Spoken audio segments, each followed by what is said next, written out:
Bir zamanlar o süper qəhrəman anlayışının özü idi. O dünyanın ən məşhur qəhrəmanı, yaxşılığın və ümidin simvolu hesab olunurdu. Onun hekayəsi çox sadə idi. Böyük gücə sahib olan biri bu gücə insanlara kömək etmək üçün istifadə edirdi.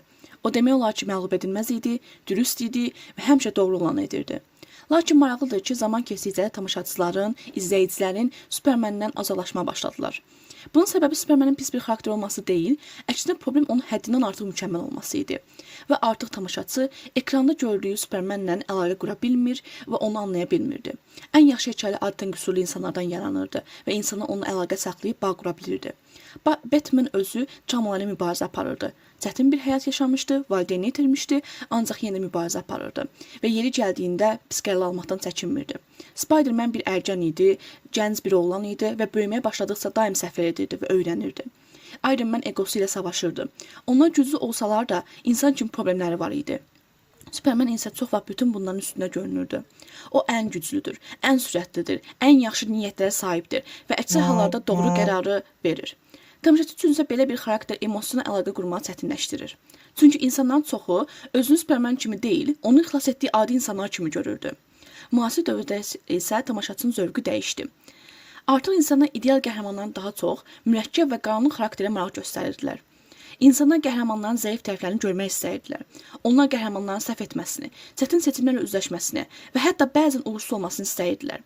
Məhz bu nöqtədə The Boys kimi və Invincible kimi kinolar və oradakı Homelander və Omni-Man kimi personajlar çox populyar olmaya başladı. The Boys-un əsas ideyası sadə, amma çox maraqlıdır. Əslində reallığı göstərir. The Boys-un yazarı isə illər boyunca Superman-ə olan nifrətini göstərir və sonra belə bir əsər yazmaq qərarına gəlir. Komikslərdən uyarlanan, yəni bir növ çizgi romanlardan uyarlanan, ancaq demək olar ki, çox şeyin dəyişdirildiyi The Boys kinosu əsas ideyası çox sadə idi, amma çox maraqlı idi. Əgər süper qəhrəman kimi güclərə sahib biri həqiqətən mövcud olsaydı, o doğrudanmı dünyanın ən yaxşı insanı olardı?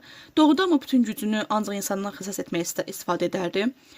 Doğrudanmı özündən kiçiyə, özündən daha zəif olan birini əl qaldırmazdı? Yoxsa belə böyük bir güc onu korlayardı? Bu sualın cavabı Homelander'dadır. Homelander ilk baxışa Superman'a çox bənzəyir. Uça bilir, gözlərindən lazer çıxarır, fövqəlbəşər gücə malikdir, insan onu qəhrəman hesab edir. Lakin bu bəzən yalnız zahiridir, yalnız görünüşdədir. Superman insanlığı qorumaq istəyir, Homelander isə insanların ona sitayiş etməsini istəyir. O ən güclüdür, o tanrı səviyyəsindədir. Heç kəs onu dayandıra bilməz. Məhz niyə insanların özünü bərabər hiss eləsin ya da ki, insanlardan cavab almaq, icazə almaq ehtiyacı güdsün? Superman gücü isə məsuliyyət kimi görürdü. Homelander isə gücünü üstünlük kimi görürdü. Superman insanların həyatını xilas etmək üçün yaşayırdı. Homelander isə insanların həyatı yalnız öz maraqlarına xidmət etdiyi müddətcə önəmsəyir. Məhz buna görə Homelander son illərin ən maraqlı televiziya personajlarından birinə çevrilib. Çünki o sadəcə bir canlı deyil. O gücün insan psixologiyasını necə dəyişə biləcəyinin bir simvoludur. O özünü tanrı kimi görür. Ən qorxulu tərəfi isə budur ki, onun bu düşüncəsini dayandıra biləcək demək olar ki, heç kim yoxdur. Heç kəs onun qədər güclü deyil. Düzdür, Soldier Boy kimi karakterlər çıxsa belə, əsl məqsəd əslində budur. Homelander pis bir qərar alsa belə, səhv bir hərəkət görsə belə, xoşagəlməz bir hərəkət eləsə belə, onu heç kəs dayandıra bilməz, heç kəs o gücdə deyil. The Boys serialın uğrunun böyük səbəblərindən biri budur. Serial bizə süper qəhrəmanlar ideal varlıqlar kimi göstərmir. Əksinə onların şöhrəti alıda olmuş, korporasiya tərəfindən idarə olunan və öz qüsurları ilə mübarizə aparan insanlar kimi təqdim edir. Və onlar bu gücləri üstünlük kimi görürlər.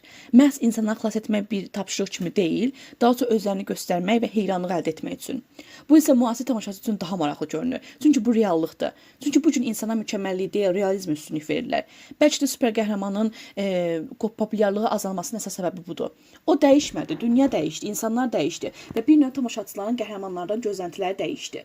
Artıq eyni hekayələrdən görməkdən insanlar sıxıldı və yeni hekayələr, çox fərqli süjet xəttinə sahib kinolar və daha çox reallığı əks etdirən, real qəhrəmanlardan olmuş bir xarakteri, bu fantastik olsun ya da başqa ünsürlərdə olsun, başqa canlılarda olsun, bu kimi xarakterlər artıq insanların daha çox diqqətini cəlb edir.